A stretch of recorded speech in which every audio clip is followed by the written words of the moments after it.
I am currently filming myself, all by myself, to try to determine if this might be the actual best camera for solo creators. Wait, did you catch that? I'm filming this alone.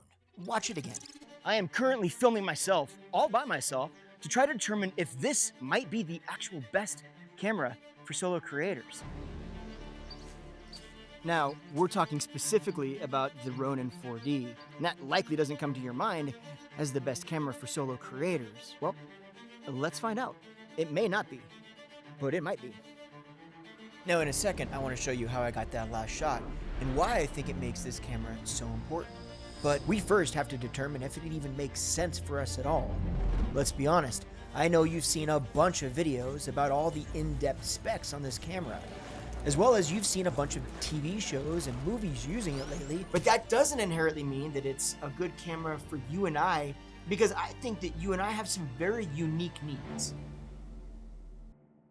So I want to compare this 4D to what's been kind of my workhorse lately, which is the Canon C80, and before that was the C70. And I want to compare it in the studio as well as outdoors, in kind of all of the environments that you and I would film in as solo creators, and really help to understand if this actually makes sense for you and me, the people that are filming themselves by themselves.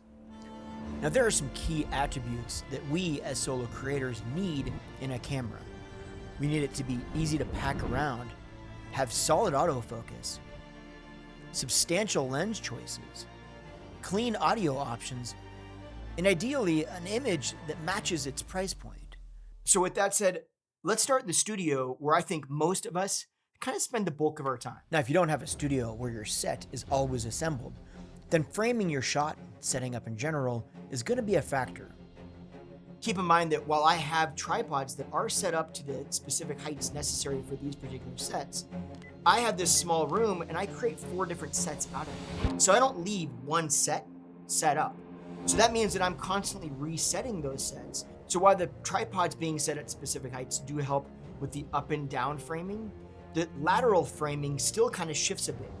This is where the Ronin 4D's gimbal really comes in handy, being able to reframe the shot wirelessly via the high bright monitor, and saves me a lot of time. When it comes to autofocus, we're obviously dealing with 2 different systems, right? You've got phase detection on the C80, and then you've got the LiDAR on the Ronin. And for some things, I think the LiDAR actually works really well for, and in some cases, not so much. Being able to manually focus wirelessly, as well as get autofocus on manual lenses, in my opinion, is a really big deal. However, there is one huge caveat, and that is, if you're a person that likes to or needs to use teleprompters, you're gonna have a problem. The issue is that the LiDAR system actually sits right behind the teleprompter, and that means that you have no more autofocus. Now, of course, you could just shoot at a higher f-stop like f5.6 or even 4, and you'll likely be okay. But if you're like me and you like to shoot wide open, like 1.8 or 1.4, you're gonna run into issues. The C80 and most other cameras, unless we're using some sort of other focus system, like the DJI Focus Pro, these are not gonna be able to focus any manual lenses. So I'm stuck with the specific lenses that have autofocus so that I can use their internal focus system. Now at this point, you might be thinking that the Ronin 4D has the upper hand when it comes to lens choices, but it's not that simple. Because of that gimbal system, you can run basically any lens on there in terms of size. However, if you're going to use the gimbal, then you are now limited to the size and weight of that particular lens. So you can't just run some big heavy lens on it and expect it to balance at all. So on one hand, you get more lenses, on the other hand, you get less. Your call. Now, when it comes to audio inputs, that's where the Ronin falls short. So this is the C80, and on here I've got multiple mini XLRs as well as a 3.5mm jack, so I can easily get very good, as you can hear, sounding audio into this. But also, even as I move around because of this setup, you're not hearing a lot of motor noise from the focus or anything like that. You're just getting clean audio. Unfortunately, the Ronin, that's not the same. Okay, now, the Ronin, on the other hand, has no XLR inputs. Unless you buy a module, which I honestly have never used, but it's one more thing that you have to add to the camera. So what it does have built in is this 3.5mm jack, which is what I'm using right now. But as you can hear, if I do a lot of this, moving around for it to focus, because it's a different focus mechanism. On manual lenses like this, you hear all of that. So it really kind of makes the 3.5mm jack little shotgun mics kind of irrelevant. You can't really use them. So then your other option is to move to a wireless system, maybe the DJI Mic 2. Which work fine and definitely have their own applications. But sometimes I just want to use a shotgun mic because I think the sound is just better. So to combat all of this, what I typically end up doing anyway is I just run my NTG3 through my Zoom F3, and then this powers the mic with phantom power, but as well as it records 32-bit float and has really good preamps, so it sounds really, really good. Then you do one of those, sync it in post, and everything sounds fantastic. And this works for all of my cameras, regardless if they have XLR jacks or not. It isn't to say that the Ronin 4D is not worth it because of that. I can still get audio how I want to get audio, and I find that this is typically what I'm doing regardless. At this point, you might be thinking that the Ronin 4D and the C80 are pretty evenly matched. Yeah, this camera does all of the things that a lot of other cameras do, but it needs to do more. In fact, it needs to do the work of an entirely different person, or I should say, another person. And this is exactly where I think the Ronin 4D shines. But to show you what I mean, I'm gonna need a cable, a couple trees, and a whole lot of hope. I've never done anything like this, so really, what possibly could go wrong? Hey Justin, what? You know what you should do today? What's that? You should ruin your camera. Oh, that sounds like a great idea. Let's do that.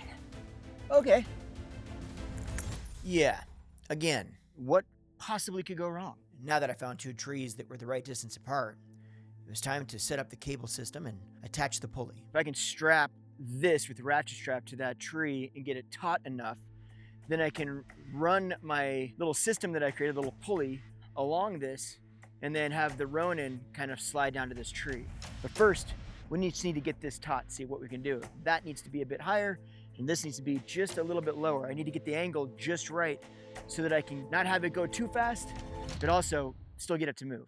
Now before we came out, I built a little pulley system that I'd be able to attach the Ronin 4D to that I could run on this cable. It's pretty straightforward. I went to our local Lowe's, grabbed a little set of wheels, grabbed some bolts, and a metal plate that I could attach this magic clamp to. Now, I did all this, and then I realized that I made one big mistake. Okay, so after I originally built this, I realized that I wasn't really gonna be able to get actually two of these clamps on this one piece. I thought I would be able to, but there wasn't enough room on the handle of the Ronin, so I decided to go with one clamp. And now I just gotta pray that it's enough to hold. I mean, it should be. Might not be. Should be. Now, if I were using a camera like my C80, once I attach it to the pulley, I have no way to reframe the shot. It's completely reliant on where that cable is sitting on those trees. But using the Ronin 4D, because of the gimbal, it does give me the ability to reframe, so I can move that up and down. And even though it might be a little bit lower, it might be a little bit high, still I have the ability in that scenario to just reframe myself to kind of make it look appropriate. now this is great, but we've still got to get this camera to stop before it slams into the tree and becomes a very expensive tree ornament. Put this towel over here, and then my thought is that it'll just bunch up on this and it won't allow it to hit the tree. Let's do another towel. Blah, blah, blah, blah, blah, blah, blah, blah, blah, blah, blah, blah, blah. Ooh. Ooh. Now, let's film this bitch. So realistically, I wouldn't be able to do this if it weren't for this system. Not only am I gonna track myself, but I'm gonna track myself with this system that allows me to keep myself in a particular spot or part of the frame. So now I know that I can look at this, I can get myself all set up. All I gotta do now is hit track. Now, no matter where I go, we're tracking. Okay.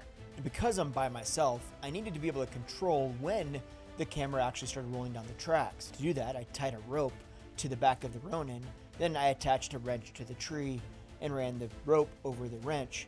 Then I just stepped on the rope so that when I started walking, that would naturally trigger the camera to start rolling and I could start the shot. I am currently filming myself all by myself to try to determine if this might be the actual best camera for solo creators.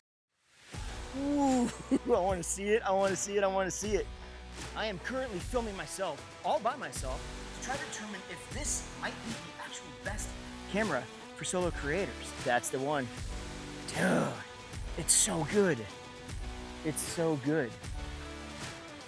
Okay, so let's hash this out. Before we do, there's one more thing that I want to mention about the focus system. The Ronin 4D using LiDAR seems to be much more accurate. It's much kind of more stable. Even if I turn the ND filters way up and I go very underexposed, it's still going to keep me in focus. Whereas if I do this on the Canon, it does not. Okay, now, do I actually think that the Ronin 4D is the best camera for solo creators? Yes and no. Follow me. First of all, if you're a creator that sets it and forgets it, okay? You set up your set, you're in a studio, you control all the lighting, all the sound, and you never move from that. You can literally set your camera up and just let it be, and then all you do is hit record every time you want to film something. No, don't get the Ronin 4D. There's no need for that. However, if you're like me and you want more dynamic shots, you are running and gunning, you are a person that films yourself in studio or does talking head, but also wants the ability to feel like you're creating something that was built with a team. You want a second shooter, but raise your hand if you can never find a second shooter, right? Well, in your case, it actually kind of does make sense. And let me be very frank, I have all of the gimbals, and I have the focus controls, and I have the monitors and the wireless systems. I have a gear problem. It's what I have. That's actually what I have. I have a gear problem. Guess what? When I'm thinking about creating those dynamic shots, like the one I did in this video, do you know what I choose to grab? The Ronin 4D every time. Because it's one unit that I can throw in a bag, I can take out, I can throw it on a tripod, grab my monitor, I have full control over everything. It's easy and straightforward and gets a beautiful image. It's got downfalls, don't get me wrong, but there's a lot of pros to it too. So I don't know, you'll have to figure that one out for yourself. But hey, I hope this helped maybe give you a little bit of insight on whether or not it would be worth it for you or see some other upsides or downsides to it. So either way, if you like this video, you're going to love this video. And before you head over there, do me a favor, hit the subscribe button. It costs you nothing, you can unsubscribe anytime.